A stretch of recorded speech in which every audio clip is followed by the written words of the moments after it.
Hey, this guy. Hey, what's up, everyone? It's your doll daddy, Brian Malibu. So today I decided to switch it up and we're not going to discuss dolls. I have another doll video coming up. I'm working on it now. It's an iMovie, but I'm really sorry, but my heart was just not into it for some reason. I think it has something to do with just quarantine depression. I'm sorry. I'm also experimenting with new content where I talk about my past experiences and maybe if I'm lucky enough, I can help someone. So today I'm going to talk about cutting toxic people out of your life. There are a lot of people out there that are energy leeches, and that's not the point of this video, not at all. There are amazing people out there in the world that want to be your friend and want to see you thrive and be successful. You just got to know when to find those people, and you will. I hope by watching this video, you'll catch on to the red flags that not the right people will give to you, and when the appropriate time is to cut them out for the sake of your well-being, because you are valid. The first time I had to cut a friend out was my friend from high school. She was a sweet girl, heart of gold, hands down. But I kid you not, she was codependent AF. She always wanted to hang out every 3 days or so. She didn't have a car, so someone always had to pick her up. It was mostly me. Drop her off, also me. It's so annoying. I hate driving. I don't like being someone's chauffeur, and I do not like to drive. I just don't. Ever since I was 16 years old. I like to eat, I like to hump, and I don't like to drive. And if you didn't see her in 2 weeks, which was her breaking point, she would just get really nasty. She would guilt trip you. And for a long time, I put up with it because I felt sorry for her. You know, she was at the time a sweet girl and she didn't have a lot of friends because she had a very abrasive personality. Like, she came off very strong and she was very touchy-feely. She would grab butts, she would grab nipples, and a lot of people didn't like that. And I'd be like, chill out, girl. She just never made a first good impression, and because a lot of this, she drove away a lot of people and she didn't have a lot of friends. I know that sounds super mean to say. I cut her off because it was that 2 week breaking point where if you didn't hang out with her, she would just go off on you. She did it to me and our mutual friend at the time, who I'm still friends with. And again, she just yelled at me and guilt tripped me. And right then and there, I snapped and I ended it. And unfortunately it didn't end right there. I deleted and blocked her number. She would call me from her house phone, her parents' phone, her boyfriend's phone, her brother's phone, her sister-in-law's phone. Like, the calls just didn't stop. Like, she really tried to get me back in her life. I'm like, no, like, I'm sorry, but you did this. And then I deleted and blocked her off Facebook and Instagram, and she would delete her profile and then make other new profiles, re-add me. She even tried like catfishing me one time as a dude on Grindr. It was just really messed up. It got to a really scary place. Like, luckily I was in a different state at the time. She knew my old address, and I'm really grateful that I'm out here in Los Angeles where she wouldn't try anything ever, but it just got really scary. Leaving her was very easy for me because of the toxic behavior. Bye, girl. Absolutely. Bye, Felicia. Bye, Felicia. My next story is about a group that I met here in Los Angeles. My friend introduced me to his group of friends, and they were really nice, very warm, very welcoming. They invited me out to, events and parties in West Hollywood and the bars. It was fun. It was a good time. And then I added them on Facebook, whatever. And then I noticed this like clique of guys, these clique of gays have this like hive mentality where every status or opinion I put on Facebook, like, they just roasted me for whatever reason. And I get it, friends playfully tease each other or read each other. Because reading is what? Fundamental. I get it, I have thick skin. I have friends that, I pick on, they pick on me, it's no big. But I've noticed that it stopped being in good fun. Like, they would, in lamest terms, they would bully me. And what the final straw was, I did a photo shoot in Hollywood, and I used to be 300 pounds, and I don't know, it was something I was very insecure about. But the camera guy, he was super cool. Shout out to you, Bill. I'll put his website in the bio so you guys can see his photography. It's beautiful, and I'm not just saying that because he photographed me. Sure, Jan. He does really good work, and he's an amazing guy, and I'm proud to call him a close friend. We're actually neighbors. He lives like 2 minutes away, like a hop, a skip, and a jump. It's awesome. I used to be 300 pounds. I was really self-conscious, and I was like, hey, thanks for reaching out to me. I'm so nervous. And I told him my story, and he was so kind, so understanding, and he really like hyped me up and built up my self-esteem and my confidence to do this shoot without my shirt on and my shirt open, and just showing all the weight that I lost. And it was such an empowering and beautiful moment. I'll never forget it as long as I live. And I posted one picture on Instagram, and my friend, he said something along the lines of, you look like one of the characters from Ants. Excuse me, bitch! Because, you know, I'm skinny, like my ribs kind of like protrude out along with my breastises, and my stomach's just a little tight, so it's just kind of like a I'm 36, 24, 36. and that was just the final straw for me. Maybe if I am being a little too sensitive, I feel like commenting on someone's body and someone's weight, there is such an emotional component attached to it, and I'm extra sensitive about it because I used to be obese. And after just reading that and just everything just kind of built up, just 1,000 paper cuts, I didn't want anything to do with that group. I was tired of them roasting. I was tired of them belittling me. It's just something like nobody should ever have to take. If anyone ever makes you feel lesser than, your feelings are valid. And if you want to leave that group, chuck up those deuces and bounce. I will admit, I didn't do a good job of confronting this group with my feelings. I don't want to blame my zodiac sign, you know, me being a Libra. I don't like confrontation, but I just feel like it wasn't worth my energy or my time. I felt like they were phasing me out because I stopped going out to events and the bars with them. I stopped talking to them, and it just naturally felt like we were separating, which was, in the end, all for the best anyway. But I digress. This was just another easy leave for me. I had another friend here who was always asking me for money.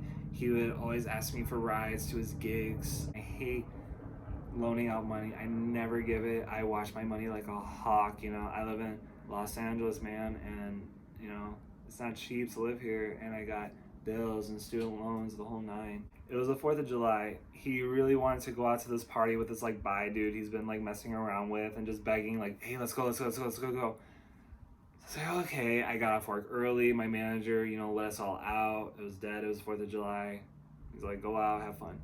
So I'm like, yeah, why not? Let's do it. So when we got there was no free street parking at all. It was all meter parking, no debit card, exact change only. Girl. Well, I'm like, cool. We drove an hour and 15 minutes to this area. Where am I gonna park? What are we gonna do? And he's like, don't worry, man. They're not gonna check the meters. It's the 4th of July. It's a holiday. I'm like, are you sure? And he's like, yeah, man. Like, if you get a ticket, I'll pay for it. No problems, man. No worries. And I was like, all right, I'll hold you to it. So we go out. I didn't have a good time because everyone else is like, you know, partying and having fun. And when I'm just standing there with a cup of water in my hand, I'm like, this sucks. Like, you know, I want to have a drink, but I can't because I drove here. Long story short, we get back to my car, and guess what? There is a white rectangle on my windshield, a $75 ticket. I was so pissed. What? You said they weren't gonna check the meters. Like, I just went into a blind rage. I don't remember what I said. And that was just, again, that was the final straw. After I drop him off home, I'm like, Venmo me when you get a chance. Pay me this ticket like you promised. He never did. And he didn't pay me back because he said he felt disrespected when I yelled at him when I got angry. But my feelings are valid, like anyone else's. I deserve the right to be angry for when I got screwed over.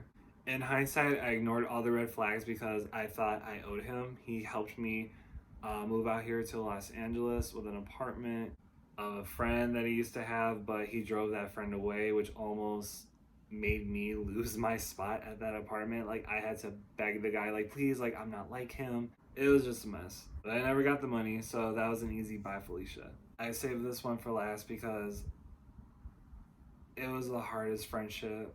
Hell, it was the hardest breakup I ever had to do. It was sometime in 2016. I was living in my parents' basement, and I was 300 pounds. I was in school, and I just had crippling low self-esteem and anxiety. It was a really crappy time.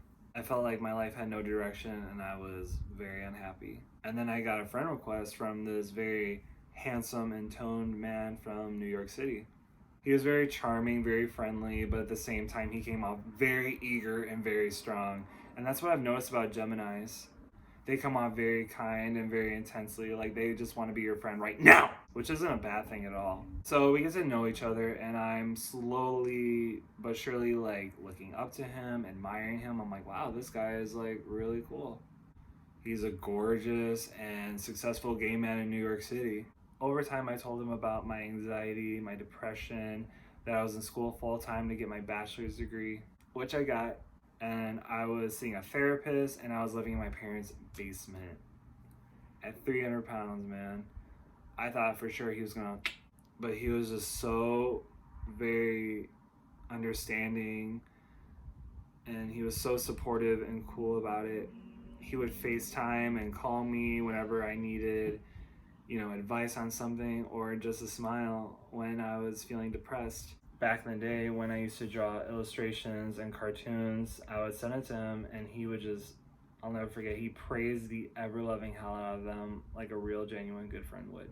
And one time I had like a really bad breakout on my face and he sent me really expensive skincare from his job in New York City. I don't remember the brand name, but I googled it and it was just top-notch shit. Oh, you fancy, huh? And this is where it gets personal. Sometime when I moved to LA, he started asking for naked pictures of me. I didn't respond to that text for hours because I was at work. And the next thing I know, I just got a paragraph of him going off. I don't remember what he said, but I know I cried. And when I told him how I felt, he was really apologetic.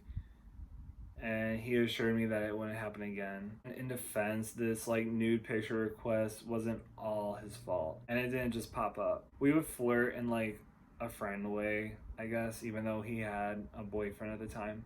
Unfortunately, it happened again. He was getting all flirty again, and I just kind of brushed it off because I didn't really see him like that. And then came the paragraphs to tell me off again. Like, I swear, I know it's like a stereotypical Gemini thing, but he just went from Jekyll to Hyde like real quick. I don't remember everything he said, but I'll never forget when he called me dense and apathetic. Oh shit, okay. Nah, I'm a chill ass Libra, just give me a blunt and a peanut butter jelly sandwich, like I'm good. But when you throw off my harmonious balance, bitch. Oh sis, I went off.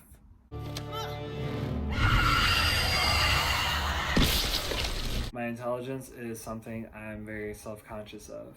Even though I guess intelligence is relatively subjective.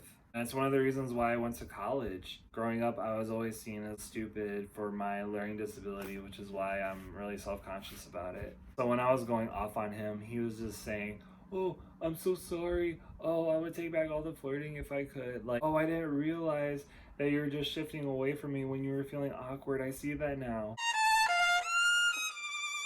But it wasn't stopping me when he was just kept apologizing and kept trying to like pump the brakes.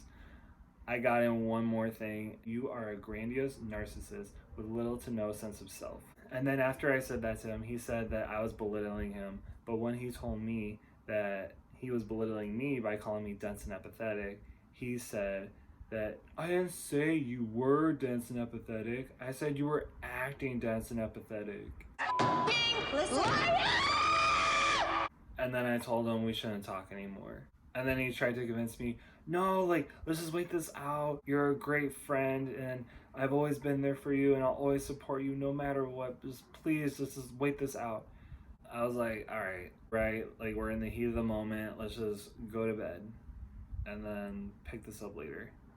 So then we agreed to wait a few weeks, but then a month and a half goes by. So I'm like, maybe I should talk to him. We're getting close to 2 months, and I'm texting him, and I'm calling him, I'm FaceTiming him, I get nothing. And then he's posting pictures of himself going to Portugal, so I'm like, oh, great. Like, maybe I should, like, wait till he comes back. And then I wait till he comes back, and I try again, and nothing. And I'm seeing that he's posting pictures of his friends in New York City and going out. I just figured he wanted to move on and he didn't want me in his life, so I just gave up. So I was making a goodbye video for him in my room because I can't really do it in person because I'm in Los Angeles, California. He's in New York City, New York. So, you know, I'm not gonna drop like $600 to like, you know, go tell off an ex-friend. But I was making a video in my room and the craziest shit just kept happening. Like every time I tried to start the video, my roommate's dog started barking at me. So then after he was done barking, I tried again. My mom called me. So I talked to my mom, and then when I get off, you know, I try making the video again, and then my roommate knocked on my door to ask me a question. And then I just got a feeling like they were signs, and I just got a feeling in my gut, like I just got, you know, a sense from the universe saying, don't make that video, just wait it out, everything happens for a reason, just don't make this video. But I was just feeling so hot-headed and stubborn. I'm like, you know what, no, like I gotta make this video now. Like he's just not gonna like cut me out like that. And lesson learned, never question the universe. I mean that, because you're gonna find out why. So I made the video for him in my car because it was just so personal. I couldn't have anyone else hear it. And when I got the response, it was a very bittersweet moment. He was compassionate, he was understanding, and I told him I tried reaching out to you numerous times. I was getting nothing back for 2 months. I figured you just want to move on. And I remember when I said, trust your gut, trust the universe. If you get signs, listen to those signs and don't make that video. So I found out the reason that he didn't reach back to me is because his dad was dying of cancer in the hospital, and I just felt like the biggest asshole in the world. My ego is huge, I'll say that, but I would be lying if I said I didn't miss him and think about him once in a while.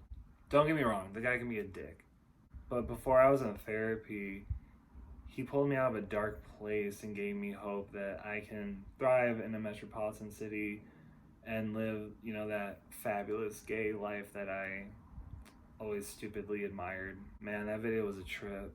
If you watch the entirety of this video, thank you, thank you, thank you. Surround yourself with people who want to see you succeed and thrive and be happy. Here in LA, I found that, and I'm so grateful for that every single day. Comment, like, subscribe, the whole nine. I'll get more doll videos up, I promise. In the meantime, if you want to see my doll pictures, I have a doll Instagram.